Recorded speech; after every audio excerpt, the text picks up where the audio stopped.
राम राम जय राजा राम, राम राम जय सीता राम, राम राम जय राजा राम, राम राम जय सीता राम, राम राम जय राम।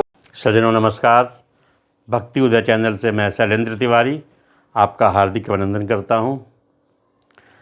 सज्जनों, आप सभी को धनतेरस और दीपावली की, साथ ही गोवर्धन पूजा और भैया दूज की हार्दिक शुभकामनाएं। आज हम आपको धनतेरस से संबंधित जानकारी देने जा रहे हैं। तो हम ये जानकारी आगे बढ़ाएं, इसके पूर्व आपसे आग्रह है कि यदि आप हमारे चैनल पर नए हैं और आपने हमारे चैनल को अब तक सब्सक्राइब नहीं किया है तो कृपया इसे सब्सक्राइब कर लें और साथ ही बेल आइकन दबा दें ताकि आपको हमारी अगली वीडियोज़ की नोटिफिकेशन समय पर मिलती रहे। और दोस्तों, वीडियो को लाइक करना और शेयर करना ना भूलें।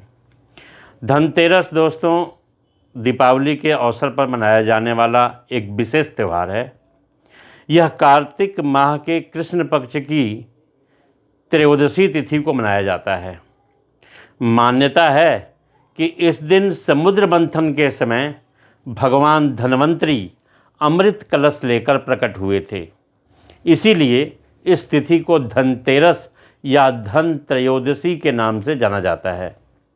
भारत सरकार ने दोस्तों धनतेरस को राष्ट्रीय आयुर्वेद दिवस के रूप में मनाने का निर्णय लिया है और मना रही है।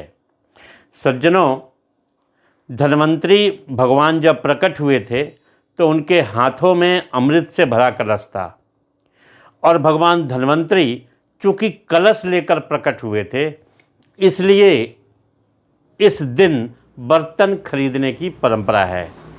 कहीं कहीं लोक मान्यता के अनुसार यह भी कहा जाता है कि इस दिन वस्तु खरीदने से, कोई संपत्ति खरीदने से उसमें 13 गुना वृद्धि होती है। इस अवसर पर लोग धनिया के बीज खरीदकर घर में रखते हैं और दीपावली के बाद इन बीजों को लोग अपने बाग बगीचों में या खेतों में लगा देते हैं। धनतेरस के दिन चांदी खरीदने की प्रथा भी कहीं कहीं है, जिसके संभव न होने पर लोग जो हैं चांदी के बने बर्तन खरीदते हैं। इसके पीछे यह कारण माना जाता है कि ये चांदी जो है चंद्रमा का प्रतीक है, जो शीतलता प्रदान करता है, जिससे मन में संतोष रूपी धन का वास होता है। संतोष को ही सबसे बड़ा धन कहा गया है। जिसके पास संतोष है वो स्वस्थ है, सुखी है और वही सबसे धनवान है। भगवान धन्वंतरी जो चिकित्सा के देवता भी हैं, उनसे स्वास्थ्य और सेहत की कामना के लिए संतोष रूपी धन से बड़ा कोई धन नहीं। लोग इस दिन ही दीपावली की रात लक्ष्मी गणेश की पूजा हेतु मूर्ति भी खरीदते हैं। हालांकि ये सब जो है लोकाचार है। जैन आगम में धनतेरस को धन्यतेरस या ध्यान तेरस कहा जाता है।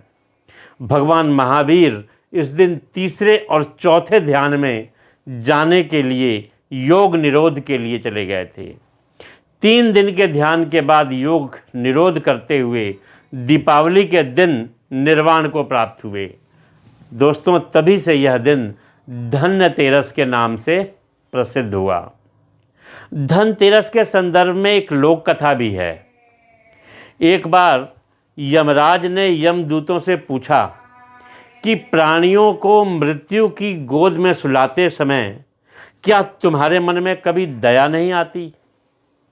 दूतों ने यम देवता के भय से पहले तो कहा कि हम अपना कर्तव्य निभाते हैं और उनकी आपकी आज्ञा का पालन करते हैं, परंतु जब यम देवता ने दूतों के मन का भय दूर कर दिया तो उन्होंने कहा कि एक बार राजा हेमा के ब्रह्मचारी पुत्र का प्राण लेते समय उसकी नवविवाहिता पत्नी का विलाप सुनकर हमारा हृदय पसीज गया, लेकिन विधि के विधान के अनुसार हम कुछ कर नहीं सके।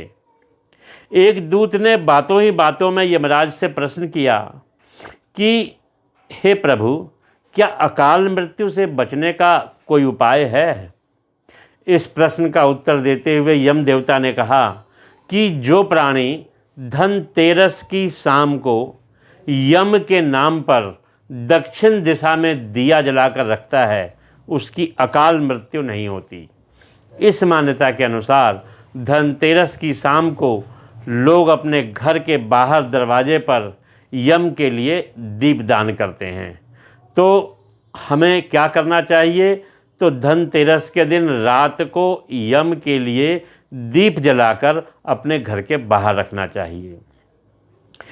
इस वर्ष कार्तिक माह में कृष्ण पक्ष की जो त्रयोदशी तिथि है ये 22 अक्टूबर 2022 शाम 6:02 से त्रयोदशी तिथि का समापन जो होगा वो 23 अक्टूबर 2022 शाम 6:03 पर होगा।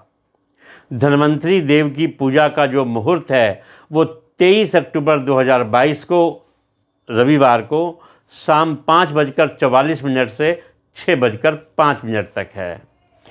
आप 22 अक्टूबर की शाम को 6:02 से लेकर और 23 अक्टूबर सायं 6:03 तक आप अपने लिए जो खरीदारी करना चाहते हैं वो कर सकते हैं।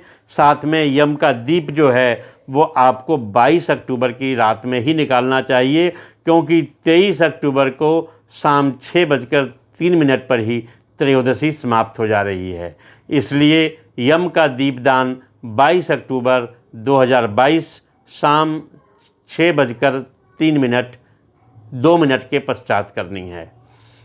दोस्तों, ये वीडियो कैसी लगी आप हमें कमेंट करके ज़रूर बताएं और साथ ही इसको शेयर करना ना भूलें। बोलिए महालक्ष्मी माता की जय।